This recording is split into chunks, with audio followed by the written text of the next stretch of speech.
আসসালামু আলাইকুম রহমতুল্লাহ। একটা জিনিস মাথার ঢুকেন না যে আমরা বাংলাদেশের এর কিছু বক্তা হল আসুন।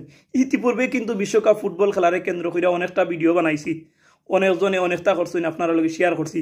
কিন্তু একটা পরিস্থিতি দেখা খুবই অবাক লাগে যে আমরা বাংলাদেশের তথাকথিত কিছু মানুষের অতিরিক্ত আবেগ দিককে আসলে ভিডিও না বানাইলেও হয় না।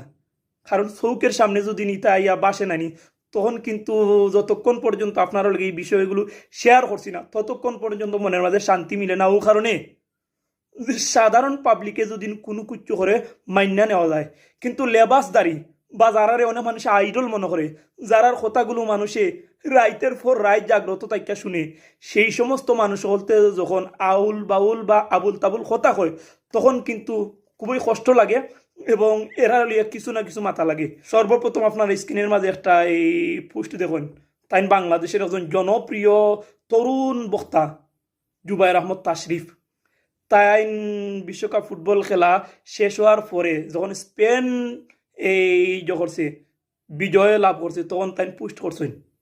যদিও ভিডিওটা আরও আগে বানানোর কথা আসলো, তারপরেও বিভিন্ন ঝামেলার কারণে বানাইতে পারছি না। তো পোস্ট করছেন দেখুন, এটা আলহামদুলিল্লাহ এটা মুসলমানের বিজয়।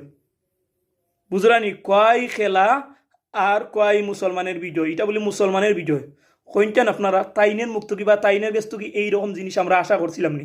পরবর্তী একটা ভিডিওর মাঝে তাইন অনেক সিস্টেমে বুঝাইতে চাইছেন যে তাইনের এই পোস্ট ঠিক আছে। আপনারা হোকা জানি এইরকম পোস্ট ঠিক নি, কারণ খেলার মাঝে জয়লাভ হইরা যদি ইসলামের বিজয় হয়, তখন তো বিভিন্ন দেশের মাঝে এইরকম সিস্টেম চালু হয়ে যাব যে মুসলমান আর বিধর্মীয় খেলা শুরু হোক, যদি এই ফুটবল খেলার মাঝে মুসলমান জয়ী হয়ে যায় তাহলে ইসলামের জয়। এটা কোনো কথা হইল নি। দ্বিতীয়ত আপনার আর একজন বক্তার কিছু কথা নিজের কান দিয়ে শুনুক। লামিন ইয়ামাল স্পেনের খেলোয়াড়, সে খেলার শেষে সেজদার মধ্যে পড়ে গেছে, আল্লাহর দরবারে শুকরিয়া আদায় করছে। আর ওইদিকে মেসি, আরে মেসি কান্দে রে, হাই কানতে কানতে বিহুশ, হাই রে কান্দে রে, কান্দন আর কান্দন। নিজের কান দিয়ে তো অবশ্যই আপনারা শুনতে পারলা যে এই ব্যক্তি কিতা কইছেন।